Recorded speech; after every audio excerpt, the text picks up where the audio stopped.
فاسألوا أهل الذكر إن كنتم لا تعلمون۔ ایک بھائی نے سوال کیا ہے کہ ایک شخص نے اپنی بیوی کو 3 ماہ پہلے طلاق دے دی، 3 مرتبہ اکٹھا ہی طلاق کہہ دیا، اب وہ سلو کر سکتا ہے؟ عزیز بھائیو، رسول اللہ صلی اللہ علیہ وسلم کی زندگی میں، ابو بکر صدیق رضی اللہ عنہ کے دور خلافت میں، اور فاروق اعظم عمر بن الخطاب رضی اللہ عنہ کی خلافت کے ابتدائی 2 سالوں تک اگر کوئی بندہ ایک مجلس میں 3 طلاقیں دے دیتا تھا، یہ مسئلہ آپ سمجھ لیں گے تو اللہ آپ کو نفع دے گا انشاءاللہ۔ ایک مجلس میں اگر کوئی بندہ 3 طلاقیں دے دیتا تھا تو ایک ہی کاؤنٹ ہوتی تھی، وہ کتنی شمار ہوتی تھی؟ کب؟ نبی صلی اللہ علیہ وسلم کے دور میں، ابو بکر صدیق کے دور خلافت میں رضی اللہ عنہ، فاروق اعظم کی خلافت رضی اللہ عنہ کی ابتدائی 2 سالوں تک ایک مجلس کی 3 طلاقیں ایک ہی شمار ہوتی تھی، ایک ہی گنی جاتی تھی۔ اور یہ ہم سب جانتے ہیں کہ دین اللہ کے نبی کی زندگی میں مکمل ہو گیا ہے۔ آپ صلی اللہ علیہ وسلم کے بعد نہ وحی کسی پر اتری ہے اور نہ قیامت تک اترے گی، نہ وحی کسی پر اتری ہے اور نہ قیامت تک اترے گی۔ یہ تو یقینی ہے نا بات، وہی دین ہے جو رسول اللہ صلی اللہ علیہ وسلم کی زندگی میں تھا، آج بھی وہی ہے، قیامت تک وہی رہنا ہے۔ تو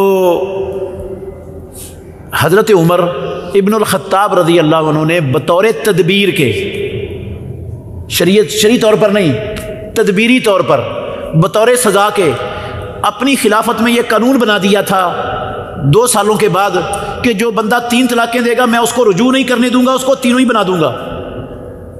یہ قانون بنایا تھا، کیوں بنایا تھا؟ بطور سزا کے، تدبیر کے طور پر۔ تدبیر کیا کرنی تھی؟ ضرورت کیا پڑی تھی؟ ضرورت کیا پڑی تھی؟ ضرورت یہ پڑی تھی کہ حضرت عمر فاروق رضی اللہ عنہ کے دور خلافت میں یہ کٹھی 3 طلاقیں کہنے کی وبا لوگوں میں عام پھیل گئی تھی۔ جو جس کو غصہ چڑھتا تھا چل طلاق طلاق طلاق بک دیتا تھا، منع کرنے کے باوجود لوگ باز نہیں آتے تھے، رکتے نہیں تھے۔ تو کٹھی 3 طلاقیں دینا کتاب اللہ کا مذاق اڑانے کے مترادف عمل ہے۔ سنن نسائی میں حدیث ہے، رسول اللہ صلی اللہ علیہ وسلم کو پتہ چلا کسی بندے نے کٹھی 3 طلاقیں دی ہیں، آپ نے خطبہ دیا اور کہا ایلعب بکتاب اللہ وانا بین اظہرکم، میری موجودگی میں تم نے کتاب اللہ کو تماشا بنا لیا۔ اللہ کے نبی نے 3 طلاقیں دینے کو کتاب اللہ کا مذاق اڑانا قرار دیا ہے۔ تو یہ کام عام پھیل گیا تھا لوگوں میں، منع کے باوجود نہیں باز آتے تھے۔ حضرت عمر رضی اللہ عنہ نے اس کام سے روکنے کے لیے بطور تدبیر کے یہ قانون بنایا تھا، وہ قانون شریعت نہیں تھی۔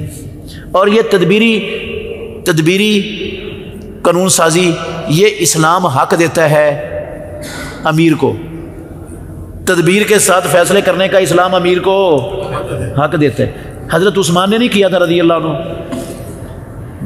اللہ کے نبی کی زندگی میں جمعے کی ایک ہی اذان ہوتی تھی جب امام ممبر پر بیٹھ جاتا تھا۔ فاروق صدیق اکبر رضی اللہ عنہ کے دور میں بھی ایک ہی اذان ہوتی تھی جب ممبر پر بیٹھ جاتے تھے۔ حضرت عمر بن الخطاب رضی اللہ عنہ کے دور خلافت میں بھی ایک ہی اذان ہوتی رہی 12 سال جب امام ممبر پر بیٹھ جاتا تھا۔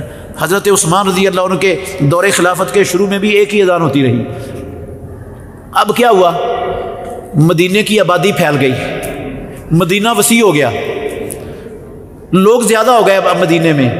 اب مسجد میں سپیکر تھے نہیں کہ وہ لوگوں کو مسجد کی اذان کی آواز سنائی دیتی، لوگوں کے پاس گھڑیاں اور موبائل اور ٹائم دیکھنے والا کوئی ذریعہ بھی نہیں ہوتا تھا کہ ان کو ٹائم کا پتہ چل جائے کہ جمعہ شروع ہو گیا ہے، ایسا کوئی ذریعہ بھی ان کے پاس نہیں تھا، اذان ان کو نہیں پہنچتی تھی، سپیکر نہیں تھے۔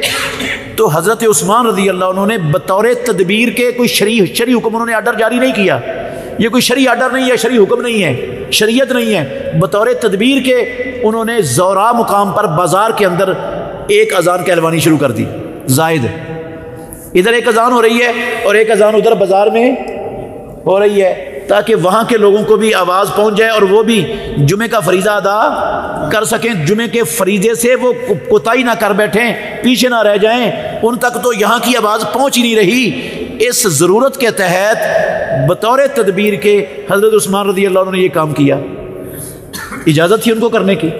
فاروق اعظم رضی اللہ عنہ نے پابندی لگا دی تھی حج تمتع کرنے پر، اللہ کے نبی نے حکم دیا تھا صحابہ کو حج تمتع کرنے کا، آپ نے زبردستی حج تمتع کروایا صحابہ سے اور کہا جو اکیلے حج کی نیت کر کے آئے وہ عمرہ کر کے احرام کھول دے، جو حج قران کی نیت کر کے آیا وہ بھی عمرہ کر کے احرام کھول دے۔ صرف وہ نہیں کھولے گا جو قربانی بھی ساتھ لے کے آئے اور حج قران کی نیت کر کے آئے، باقی سب سے آپ نے احرام کھلوا دیا اور حج تمتع کروایا۔ اور آپ نے کہا اگر مجھے پہلے پتہ چل جاتا جو مجھے بعد میں پتہ چلا ہے تو میں بھی قربانی ساتھ لے کے نہ آتا، میں بھی عمرہ کر کے احرام کھول دیتا، پھر 8 ذوالحجہ کو احرام باندھ کر پھر میں حج کرتا۔ تو کروایا نا اللہ کے نبی نے۔ حضرت عمر رضی اللہ عنہ نے اپنے دور میں پابندی لگا دی کہ حج و تمتع کوئی نہیں کرے گا۔ کیوں لگائی؟ شریعت بدل گئی؟ بدل دی؟ نہیں، نہ شریعت بدلی، نہ وہ بدلنے کے مجاز تھے، نہ انہوں نے ایسا کوئی سوچا تھا، انہوں نے بطور تدبیر کے یہ پابندی لگائی۔ تدبیر کیا تھی؟ مسئلہ یہ تھا کہ لوگ حج پر آتے تھے اور ساتھ ہی عمرہ بھی کر کے چلے جاتے تھے، اور پھر سارا سال بیت اللہ بے آباد رہتا تھا، وہاں کوئی بھی نہیں ہوتا تھا طواف کرنے والا، عبادت کرنے والا۔ تو انہوں نے کہا کہ ان پر پابندی لگائے نا کہ حج کے ساتھ عمرہ نہیں کرنا، تو سال میں 1 مرتبہ حج کرنے کے لیے آئیں گے، 1 مرتبہ عمرہ کرنے کے لیے آئیں گے، تو اس طرح مکے کی آبادی کیا ہو جائے گی؟ بڑھ جائے گی۔ اس تدبیر کی خاطر انہوں نے پابندی لگا دی، وہ شریعت تو نہیں نا بنی وہ۔ ایسے ہی حضرت عمر رضی اللہ عنہ نے یہ 3 طلاقوں کو ایک قرار دے دیا، یہ کوئی شرعی حکم نہیں ہے، یہ تدبیری اور تعزیری حکم تھا، لوگوں کو ایک غلط کام سے روکنے کے لیے تھا۔ شریعت وہی تھی جو اللہ کے نبی کی زندگی میں مکمل ہو گئی اور قیامت تک جو چلنی ہے، جس کے اندر کسی کو ترمیم اور اضافے کا حق نہیں ہے۔ تو ایک طلاق ہوئی ہے یہ جو 3 مرتبہ اس نے کہا ہے۔ اس کے بعد اللہ نے سورہ توبہ کی 228 نمبر آیت میں بندے کو طلاق دینے والے کو حق دیا ہے، وہ 3 قروء سے کے اندر رجوع کر سکتا ہے۔ قروء کہتے ہیں حیض کو۔ آج طلاق دی ہے، اس کے بعد 3 حیض انتظار کرنا پڑے گا عورت کو۔ جب تیسرا حیض اس کا ختم ہو جائے گا، پہلا حیض ختم ہوا طلاق کے بعد، دوسرا ختم ہوا، تیسرا ختم ہوا، تو اس کے بعد اس کی عدت مکمل ہو گئی۔ اسی 1 مرتبہ طلاق کہنے سے ہی وہ عورت اسلام میں آزاد ہے۔ اسلام میں کیا ہو گئی؟ آزاد ہو گئی۔ اس کا دوسری جگہ پر بھی نکاح ہو سکتا ہے، اور اس پہلے مرد کے ساتھ اگر سلو کی نوبت آتی ہے تو اس کے ساتھ بھی نیا نکاح، اس کے ساتھ بھی دوبارہ نکاح، تجدید نکاح ہو جاتا ہے۔ ٹھیک ہے، اگر وہ تیسرا حیض ختم ہونے سے پہلے سلو ہو جاتی ہے ان کی، تو پھر نکاح کی ضرورت نہیں ہے۔ پھر بغیر نکاح کے کم از کم 2 لوگوں کی موجودگی میں بندہ یہ کہہ دے کہ میں اپنے لفظ واپس لیتا ہوں، آج کے بعد تو میری بیوی ہے، میں نے رجوع کر لیا تیرے ساتھ، کوئی لفظ اس طرح کا بول دے تو وہ کیا ہو جائے گا؟ رجوع ہو جائے گا، وہ نکاح دوبارہ بحال ہو جائے گا مکمل۔ ٹھیک ہے، اگر یہ نہیں بولا، عدت ختم ہو گئی، تو دونوں کا آپس میں نیا نکاح بھی ہو سکتا ہے۔ یہ زندگی میں طلاق کے بعد 2 مرتبہ ہو سکتا ہے۔ طلاق کے بعد یہ زندگی میں 2 مرتبہ کر سکتا ہے پوری زندگی میں۔ اگر 2 مرتبہ کر چکا ہے، طلاق دے کے سلو کر چکا ہے، 1 مرتبہ طلاق دے کے سلو کر لی، پھر طلاق دے کے سلو کر لی، پھر زندگی میں کسی موڑ پر طلاق کہہ دیا، اب سلو کا دروازہ بند ہو گیا، اب وہ عورت اس مرد پر ہمیشہ کے لیے حرام ہو گئی۔ سمجھ آ گئی بات؟ تو یہ بھائی جس نے پوچھا ہے، اگر تو اس کی بیوی عدت کے اندر ہے تو وہ کم از کم 2 لوگوں کی موجودگی میں وہ یہ لفظ کہہ دے کہ میں اپنے لفظ واپس لیتا ہوں، تو میری بیوی ہے تو ان کی سلو ہو جائے گی۔ لیکن یہ طلاق ساری زندگی کاؤنٹ ہوتی رہنی ہے، اور اگر عدت ختم ہو گئی ہے اور دونوں سلو کرنے پر رضامند ہیں تو پھر نئے سرے سے نیا نکاح ہوگا مکمل، نیا حق مہر ہوگا، نیا ایجاب و قبول ہوگا، ولی کی اجازت بھی ہوگی، ولیمہ بھی ہوگا، سارا کچھ نیا کرنا پڑے گا، پھر ان دونوں کا آپس میں نکاح ہو سکتا ہے۔ دونوں کا آپس میں سورہ توبہ کی جو 232 نمبر آیت ہے نا، اسی مسئلے میں اتری ہے، ایسے ہی مسئلے میں۔ ماکر بن یسار رضی اللہ عنہ، صحیح بخاری کی حدیث ہے، ان کی ہمشیرہ کو طلاق ہو گئی، عدت گزر گئی، خامد نے رجوع نہیں کیا۔ عدت کے بعد لوگوں نے ماکر کو کہا کہ ہم آپ کی بہن سے نکاح کرنا چاہتے ہیں، پیغام آنے شروع ہو گئے۔ وہ پہلے خامد کا بھی پیغام آ گیا کہ میں بھی نکاح کرنا چاہتا ہوں۔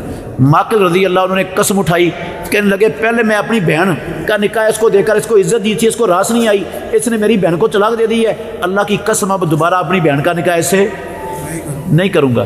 جبکہ وہ پہلا خامد اس کو بسانے میں مخلص تھا اور بہن بھی وہاں بسنے کے لیے تیار تھی۔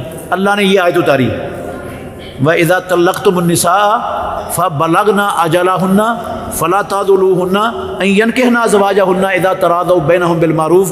اولیاء جب عورتوں کو طلاق ہو جائے وہ اپنی عدت پوری کر لیں، عدت پوری کرنے کے بعد پھر پہلے خامدوں کے ساتھ نکاح کرنا چاہیں تو بیچ میں رکاوٹ نہ بنو، نہ روکو ان کو، ہو سکتا ہے نکاح ان کا پہلے خامدوں سے۔ رسول اللہ صلی اللہ علیہ وسلم نے ماکل بن یسار رضی اللہ عنہ کو بلایا، یہ آیت سنائی، انہوں نے اپنی قسم توڑ دی اور کفارہ دیا اور اپنی بہن کا دوبارہ نکاح اسی عورت سے، اسی مرد سے کر دیا۔ سمجھ آ گئی کون بھائی تھا سوال کرنے والا؟ سمجھ آ گیا مسئلہ؟